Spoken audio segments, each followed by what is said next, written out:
Hello friends, আজিব তোমাদের সকলকে স্বাগত এডুকেশন ফের আজিব ইউটিউব চ্যানেলে। তোমরা দেখতে পাচ্ছ এখানে লেখা রয়েছে বড় করে WPSC ক্লার্কশিপ 2024।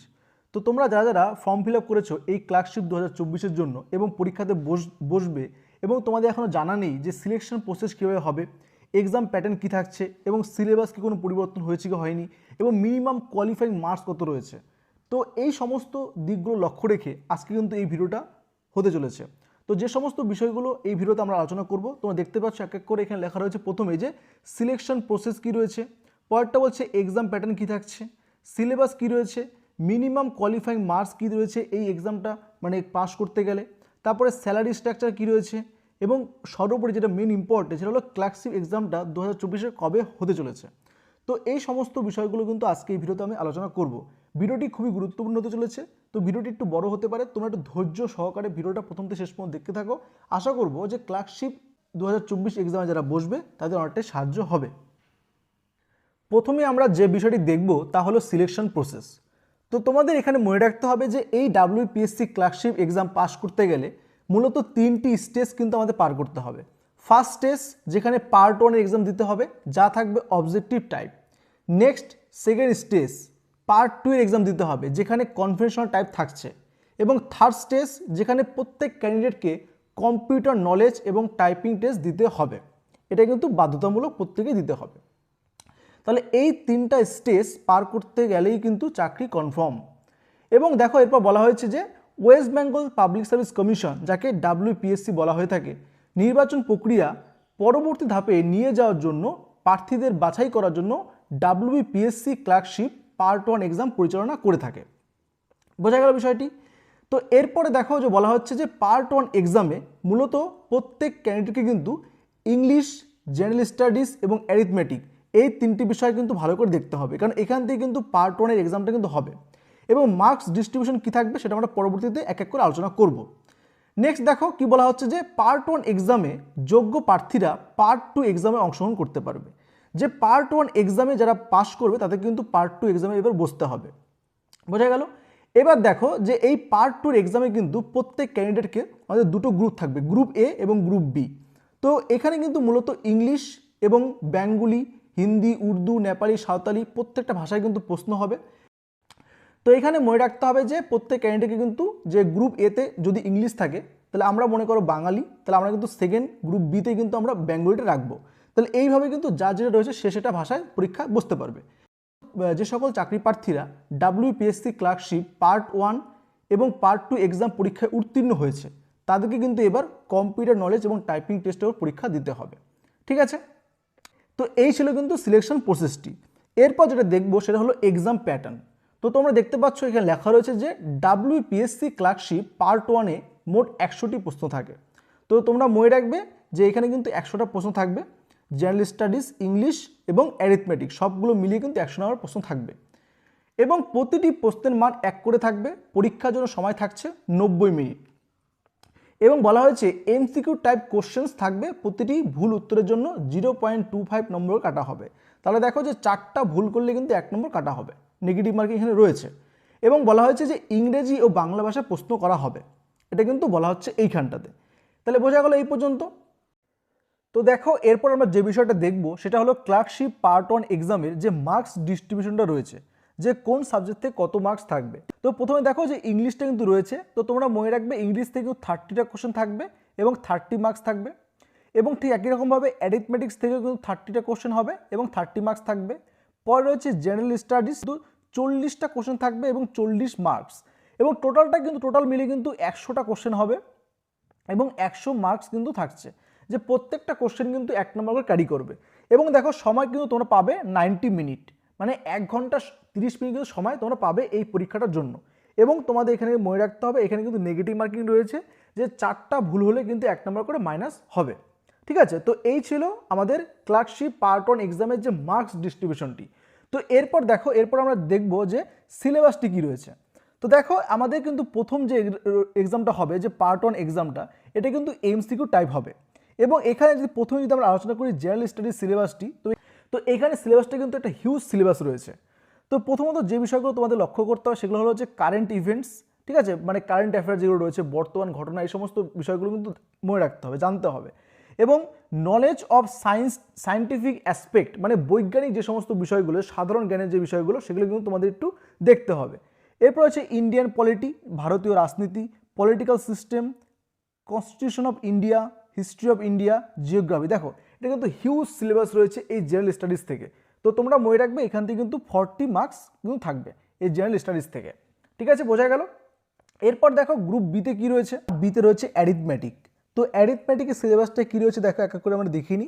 প্রথমে বলা হয়েছে যে ডিভিজিবিলিটি মানে বিভাজ্যতা থাকছে, ফ্র্যাকশনস ভগ্নাংশ থেকে থাকছে, ডেসিমেল রয়েছে, রিকারিং ডেসিমেল রয়েছে, সিম্পলিফিকেশন মানে সরলীকরণ থেকে রয়েছে, এইচসিএফ এলসিএম রয়েছে, পার্টনারশিপ, অ্যাভারেজ, এগুলো কিন্তু রয়েছে। এছাড়া আরও কিছু চ্যাপ্টার্স রয়েছে দেখো এক এক করে, যে রেশিও অ্যান্ড প্রপোর্শন অনুপাত সহানুপাত থেকে থাকছে, পার্সেন্টেজ শতকরা থাকছে, সিম্পল ইন্টারেস্ট, প্রফিট লস লাভ ক্ষতি থাকছে, time and distance, area of rectangles and squares, logical reasoning. তাহলে দেখো এই সমস্ত চ্যাপ্টারগুলো কিন্তু তোমাদের অ্যারিথমেটিকে থাকছে। দেখো এখানে অ্যারিথমেটিক বলা হলেও এখানে কিন্তু লক্ষ্য করতে পারছি আমরা বেশ কয়েক চ্যাপ্টার কিন্তু অ্যাডভান্স ম্যাথ থেকে রয়েছে।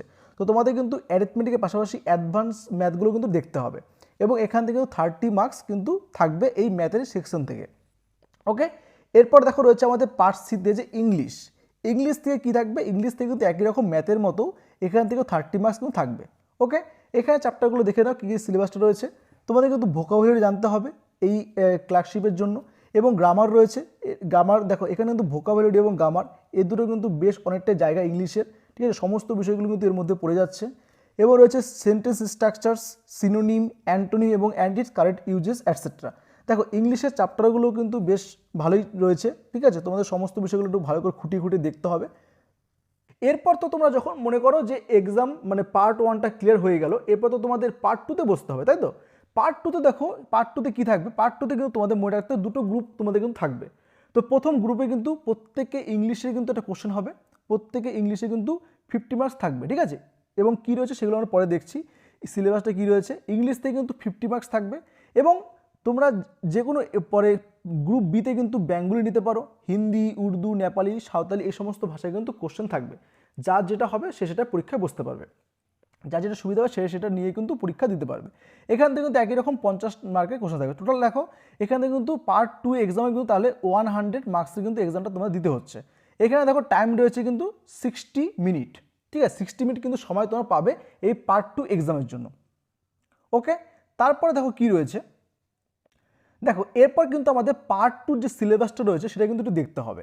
প্রথমে যদি লক্ষ্য করি যে গ্রুপ এ, সেখানে কিন্তু ইংলিশ থেকে থাকছে, এটা কিন্তু প্রত্যেকেই দিতে হবে। এখান থেকে কিন্তু 50 মার্ক থাকবে, 50 মার্কস কিন্তু এখান থেকে ক্যারি করবে। তো দেখো এখানে কিন্তু প্রথমে মনে রাখতে হবে তোমাদের ইংলিশের ক্ষেত্রে যে বলা হয়েছে সরবরাহ করা পয়েন্ট বা উপকরণ থেকে একটি ইংরেজি প্রতিবেদন বা রিপোর্ট তৈরি করতে হবে। দেখো আমরা কিন্তু যে করে এসেছি ক্লাস 10 বা 12-এ পরীক্ষার সময় যে একটা কিন্তু হিন্স দেওয়া থাকতো, পয়েন্ট দেওয়া থাকতো, সেই পয়েন্ট নিয়ে কিন্তু প্রতিবেদন বা রিপোর্ট লিখতে হতো। এটা কিন্তু ইংরেজিতে করতে হবে, পয়েন্ট দেওয়া থাকবে, তোমাদের কিন্তু একটা রিপোর্ট তৈরি করতে হবে এবং সামারি বা প্রেসি এই সমস্ত বিষয়গুলো থাকবে। এবং এখানে কিন্তু তোমাদের একটা ট্রান্সলেট করতে হবে, যে বাংলা দেওয়া থাকবে তোমাদের কিন্তু ইংরেজিতে ট্রান্সলেট করতে হবে, বা যে যেটা ল্যাঙ্গুয়েজ নেবে, যে হিন্দি থাকলে হিন্দি থেকে ইংরেজি অনুবাদ করতে হবে, উর্দু থেকে ইংরেজি, নেপালি, সাঁওতালি এগুলো কিন্তু থাকছে এখানে গ্রুপ এতে, যেটা কিন্তু ইংলিশ থেকে থাকছে। এবার দেখো গ্রুপ বিতে কী রয়েছে সেটা কিন্তু আমাদের দেখো যে বেঙ্গলি রয়েছে, বেঙ্গলি, হিন্দি, উর্দু, নেপালি, সাঁওতালি এই সমস্ত ল্যাঙ্গুয়েজে কিন্তু কোশ্চেনটা হবে। তুমি যদি গ্রুপ বিতে বেঙ্গলিটা নাও, ঠিক একই রকমভাবে কিন্তু বাংলাতে তোমাকে এবার প্রতিবেদন করতে হবে। যেরকম ইংরেজিতে দেখলাম আমরা, ঠিক একই রকমভাবে কিন্তু বাংলাতেও যে কয়েকটা পয়েন্ট থাকবে, সেই পয়েন্টে তোমাকে প্রতিবেদন করতে হবে, এটা কিন্তু বাংলাতে করতে হবে, ঠিক আছে।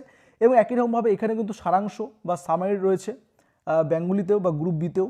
আবার ঠিক একই রকমভাবে এখানে কিন্তু তোমাদের অনুবাদ করতে হবে, যে এখানে কিন্তু ইংরেজিতে দেওয়া থাকবে, তোমাদের এই সমস্ত ভাষাতে কিন্তু ট্রান্সলেট করতে হবে। তুমি যদি ইংরেজি বাংলাতে করতে চাও তাহলে ইংরেজি দেওয়া থাকবে, তোমাকে কিন্তু বাংলাতে অনুবাদ করতে হবে। তো এটা কিন্তু তোমাদের যে পার্ট 2 এক্সামের কিন্তু সিলেবাসটা রয়েছে। দেখো 50-50 এখানে কিন্তু 100 নম্বরে কিন্তু ক্যারি করছে এই পার্ট 2 এক্সামটা। ওকে, এই পর্যন্ত বুঝতে পারলে। তারপর দেখো বলা হয়েছে the standard of examination shall be similar to that of Madhyamik examination of the West Bengal board of secondary education. তো দেখো এখানে কিন্তু ক্লিয়ারলি মেনশন করা রয়েছে যে তোমাদের যে এই যে ক্লার্কশিপ এক্সামটা হবে, এটা কিন্তু পুরোপুরি মাধ্যমিক লেভেলের কিন্তু স্ট্যান্ডার্ড কোয়ালিটি হবে এখানে, ঠিক আছে, মাধ্যমিক লেভেলের কিন্তু কোশ্চেনটা হবে, বুঝতে পারলে। এবার তুমি মনে করো এই পার্ট 1 এবং পার্ট 2 এই দুটো এক্সাম কিন্তু ক্র্যাক করে ফেলেছো। এবার কিন্তু তোমাকে লাস্ট যে স্টেপটা রয়েছে সেটা কিন্তু কম্পিউটারের উপর একটা পরীক্ষা তোমাকে দিতে হবে। ঠিক আছে, একটা টাইপিং টেস্ট দিতে হবে তোমাকে। তোমাদের মনে রাখতে হবে যে ইংরেজিতে তুমি টাইপিং করো তাহলে কিন্তু তোমাকে 20 ওয়ার্ড পার মিনিট টাইপিং করতে হবে, এবং বাংলাতে দেখো বলছে 10 ওয়ার্ড পার মিনিট কিন্তু তোমাকে টাইপ করতে দক্ষতা থাকতে হবে। এই সমস্তগুলো তুমি যদি এই 3টা স্টেপ যদি তুমি কমপ্লিট করতে ফেলতে পারো তাহলে কিন্তু তুমি এই পরীক্ষাতে কিন্তু কোয়ালিফাই করতে পারবে। এবং দেখো এখানে কিন্তু পরে রয়েছে যে কোয়ালিফাইং মিনিমাম মার্কস, এটা প্রিভিয়াস ইয়ারে কিন্তু একটা স্ট্রাকচার রয়েছে। দেখো ইউআরএ তোমাদের কিন্তু 40% লাগবে, ইডাব্লিউএসে কিন্তু 40%, ওবিসি এ বি ক্ষেত্রে 30% লাগবে, এবং এসসিদের ক্ষেত্রে 35%, এবং এসটি পিডাব্লিউডি এক্স সার্ভিসম্যান এদের ক্ষেত্রে কিন্তু 30% করে বলা হয়েছে, এবং মেরিটিয়াস স্পোর্টস পার্সন যারা রয়েছে তাদের কিন্তু 40% কিন্তু কথা বলা হয়েছে।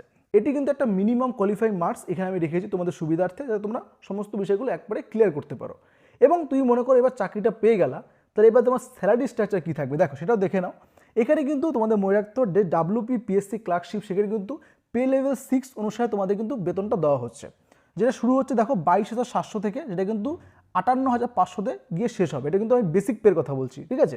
তো এরপর দেখো এখানে কিন্তু একটা চার্ট রেখেছি তোমাদের সুবিধার্থে, যে তোমাদের 22,700 থেকে তো শুরু হচ্ছে বেসিক পেটা, তুমি তো ইন হ্যান্ড একদম মাস গেলে শেষে কত টাকা মাইনেটা পাবে সেটা দেখে নাও।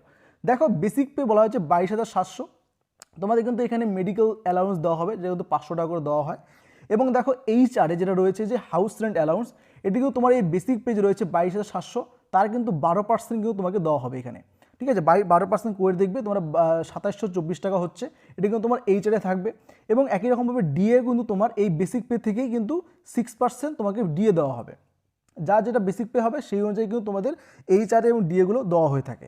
এবং মান্থলি তুমি যে টাকাটা হাতে পাবে সেটা কিন্তু তোমার হয়ে যাচ্ছে দেখো 27,286 টাকা। এই টাকাটা কিন্তু তুমি মাস গেলে হাতে পাচ্ছ। দেখো হিউজ পরিমাণ কিন্তু একটা ভালোই মোটা অঙ্কের টাকা রয়েছে। তাহলে দেখো মাস গেলে তুমি কিন্তু এই টাকাটা হাতে পাচ্ছ। তাহলে দেখো তুমি কিন্তু একটু চেষ্টা করলে তোমরা কিন্তু এই এক্সামটা ক্র্যাক করতে পারো, একটু পড়াশোনা করলে কিন্তু হয়ে যাচ্ছে।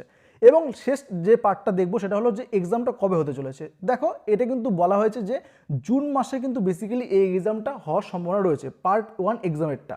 এটা কিন্তু এদিক ওদিক হতে পারে, তো তোমরা এই জুন মাসটাকে টার্গেট করে পড়াশোনা শুরু করে দাও। হাতে কিন্তু খুব বেশি সময় নেই, ম্যাক্সিমাম 2 মাসের মতো সময় রয়েছে, ঠিক আছে। তো এখন থেকে যদি তোমরা ভালো করে পড়াশোনা শুরু করো, আশা করবো খুব সহজেই কিন্তু এই এক্সামটা ক্র্যাক করতে পারবে। তো আজকে ভিডিওটা এই পর্যন্ত ছিল। তোমাদের ভিডিওটা কেমন লাগলো অবশ্যই কমেন্ট করে জানিও, ভালো লাগলে লাইক করে দিও, আর ফ্রেন্ডসদের মধ্যে ভিডিওটা শেয়ার করে দিও। আর চ্যানেলটি যারা সাবস্ক্রাইব করেনি অবশ্যই চ্যানেলটি সাবস্ক্রাইব করে পাশে থাকা বেল আইকনটি প্রেস করে নোটিফিকেশন অল করে রেখো। ভিডিওটি শেষ পর্যন্ত দেখার জন্য অসংখ্য ধন্যবাদ।